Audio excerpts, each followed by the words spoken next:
So I am going to be with you for the next 30 days. We're only going to try and do 15 minutes a day, and I've got my room set up. But what I'm trying to stress to you, which is really important when we're putting it in the perspective of the Mind Charity, is how everything doesn't have to be perfect. You know, I'm not wearing my perfect yoga clothes. In fact, this is what I've wore for the day. It doesn't need to be a completely undisturbed practice. I've had dogs in, which I'll show you snippets of later on in the video. I've had children shouting me. So it's just about finding those 15 minutes every day just to sneak away from everyone and get yourself on the mat and just give yourself and your mind that 15 minutes that it needs. So like I say, I've called my channel Not Nearly Perfect Yoga, and that's because I want you to realize that yoga doesn't have to be this perfect space, the perfect outfit, the perfect hair, the perfect sequence. It's more about you giving yourself that time to be mindful, to move with your body. So here we go, day one. It's only 15 minutes. I've got my watch so we can start timing it. So if you can make it onto a mat, make it onto a mat. If you don't have a mat, just find a space on your floor.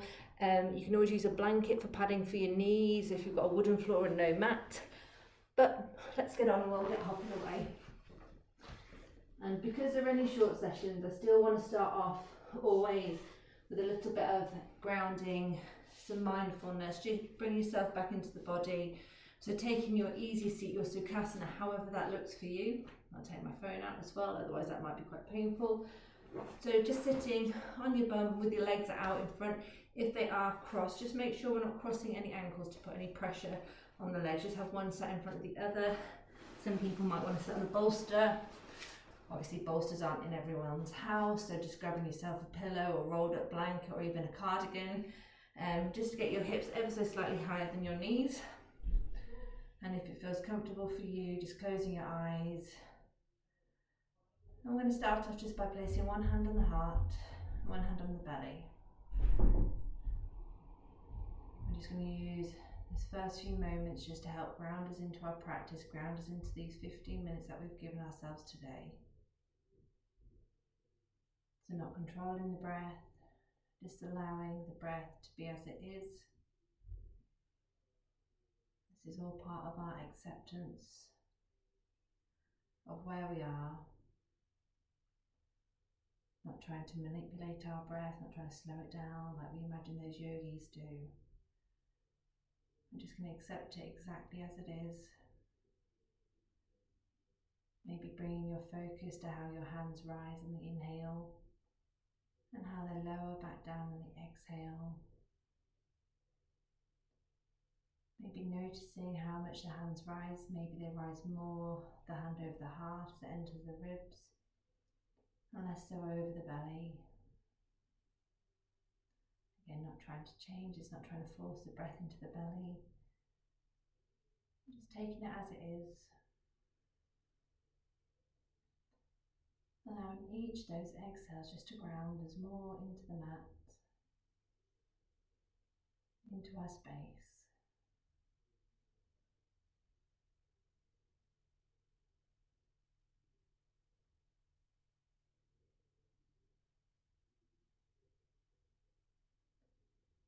When you're ready, you can remove your hands from that position. We're going to bring them to the Anjali Mudra, the prayer mudra. So just bringing the hands and the fingers to close, and then we're going to draw that prayer pose in towards the heart.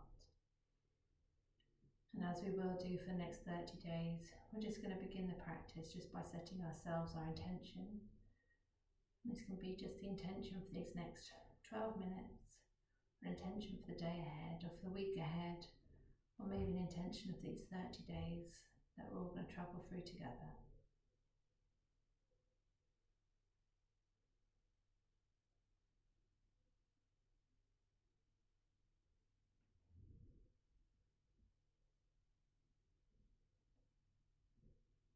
When you're ready, you can drop the hands back down onto the thighs, bring your chin in towards your chest, and blink the eyes open to a point in front of you before bringing the gaze back into the room. We're going to make our way onto hands and knees now. So again, setting that blanket up, if you've got one. I'm just going to come into our tabletop pose, so making sure that our wrists are underneath our shoulders, our knees underneath our hips, our feet laying nice and flat, and we're looking for that lovely straight spine all the way from the base to the crown of the head. And we're going to move into some nice cat-cow poses. So on the inhale, curl the toes under, drop the belly, lift the chest, the head and the neck. Then on the exhale, bring the chin in towards the chest, round that spine, pull the belly button up to the ceiling and lay the feet nice and flat. Inhale to curl the toes, drop the belly, lift the chest, the head and the neck. And exhale, chin in towards the chest, belly button up towards the ceiling and lay those feet nice and flat. Continuing to move between these two poses. With our yoga practice, we always want the breath to guide the movement. So we allow the breath to be the master of our practice. So it's only when your body needs to take that inhale that you start curling the toes, dropping the belly, opening up the chest, taking the head forward. And when it needs that exhale, that's when the chin pulls in towards the chest, belly button pushes up towards the ceiling and the feet come nice and flat. So when I need to inhale, curling the toes, dropping the belly, lifting the chest, the head and the neck. Then exhale, bring the chin in towards the chest, belly button up to the sky, feet nice and flat. Just do one more round, honouring our own breath. And then after the next exhale, we'll be letting that air out through the nostrils. Just going to bring that back into a nice flat position. We're going to take the knees to the widest part of our mat, bring the big toes into touch, taking in a lovely inhale here. And then on the exhale, we're going to send the sit bones all the way back, bringing them onto our heels. If they don't quite make it, you can always use a bolster or some blocks or anything that's hanging around, just to allow the sit bones to rest down that. And then we're just going to melt our chest, our head and our neck all the way down onto the mat. You can make this a more active pose by sending the fingers out in front, stretching them to the wall in front of you, and at the same time sending your sit bones back. I'm just going to take a moment or two to pause here, remembering our breath, remembering our intention.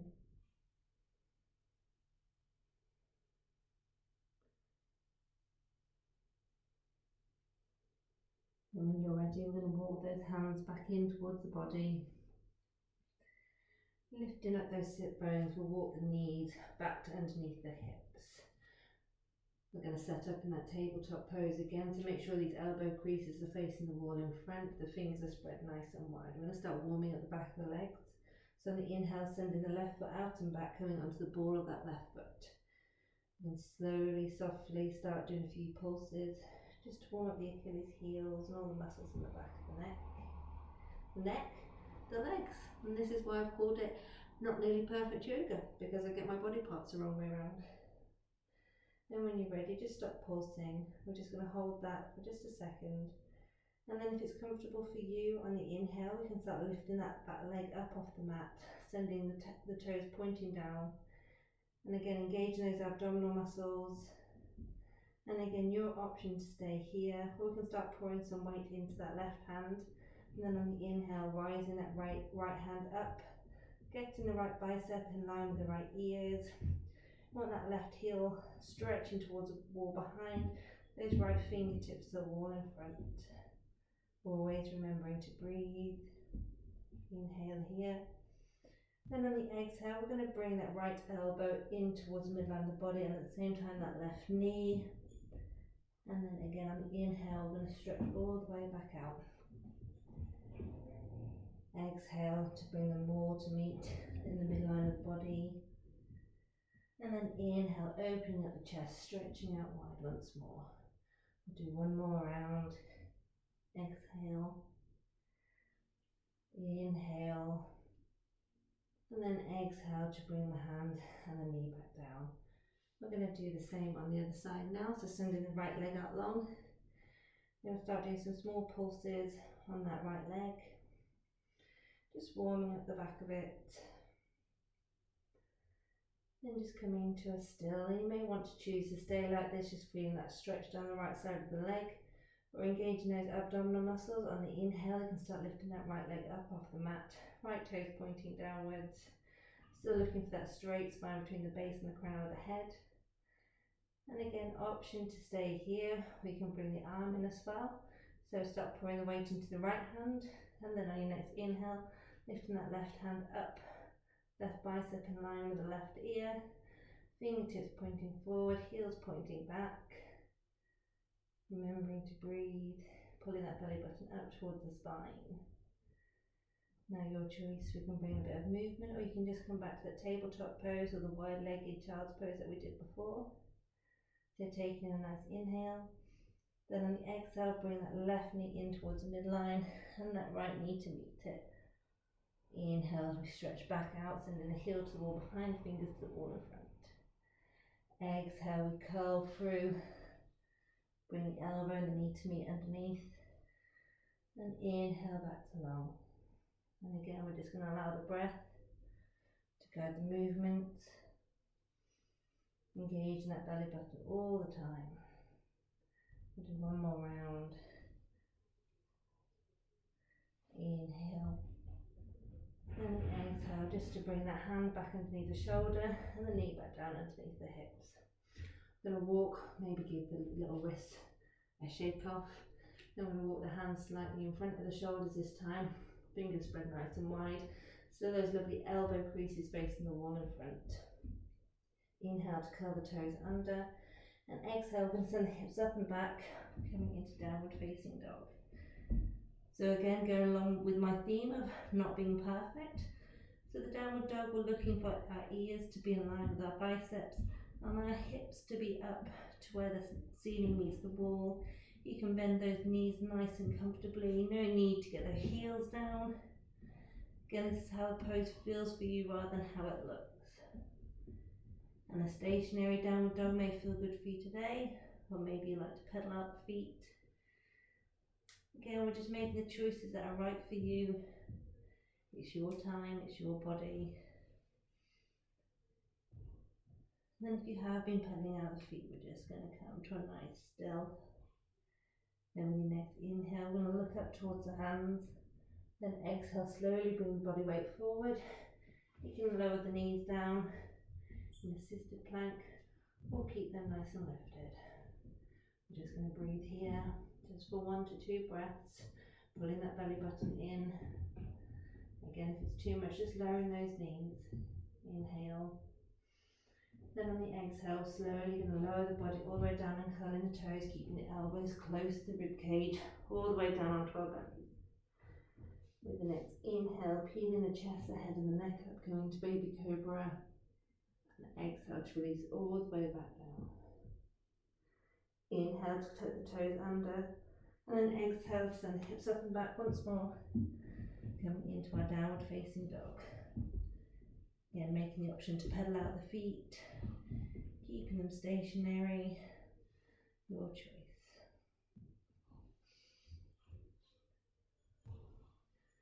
Then with the next inhale, we're going to walk our hands in towards our feet, so bend those knees comfortably, really mindful steps. As we work our way to the end of the mat, we're just going to allow the body to hang heavy over the feet. Allowing the head to relax, the neck to relax, the arms to relax down. Again, knees can be comfortably bent. Coming into our forward fold, Uttanasana. On the inhale, bring the hands back up to the shins, coming into half forward fold. Exhale to release all the way back down. With an inhale, we're going to sweep the arms up and around, bringing the fingertips or palms a touch at the top. And exhale, bringing the hands down the midline of the body. I'm going to pause at that heart centre. Just remembering the intention that we've set ourselves.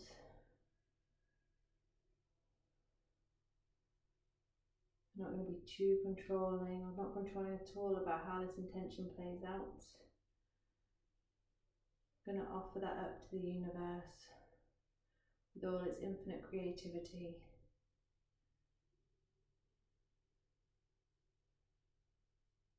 And when you're ready with the exhale, just just allow the hands to drop all the way down by the side. We're coming into our Tadasana. So making sure that the heels are behind the widest part of the feet. And really spreading those toes nice and wide, making yourselves a nice big foundation. Inhale to roll the shoulders up and back. Palms facing forward, tucking that tailbone under, engaging those abdominal muscles. We're just going to imagine we can channel the earth's energy up through the soles of our feet. And as it travels up, imagine it infiltrating its energy all throughout the muscles, the ligaments, the tendons, the bones, the organs, all the way up to the crown of the head.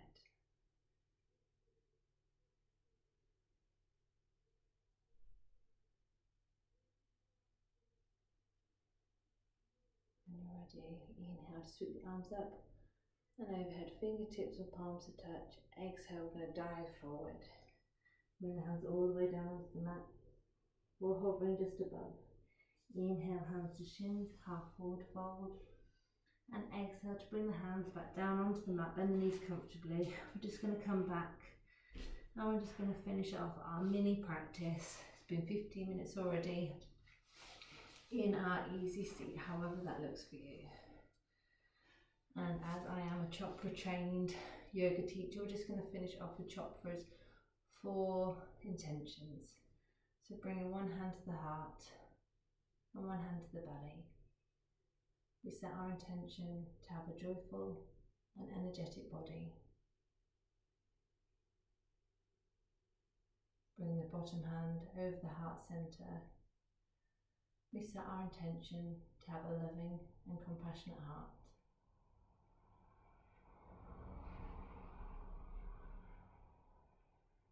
Bringing the hands out in front, fingertips to touch, but the base of the hands away from one another, and bringing our focus to in between our eyebrows and slightly above.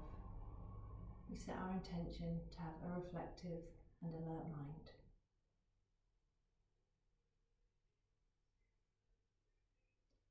Finally, bring in the base of the hands to touch and opening just the 3 middle fingers, creating our beautiful lotus bloom. We set our final intention to have lightness in our being. Bring the hands back to close as our prayer pose, our Anjali Mudra. We'll bring that back to our heart centre. Thank you for joining me on day 1 of our 30-day journey together. I look forward to the next 29. From my heart to yours, namaste.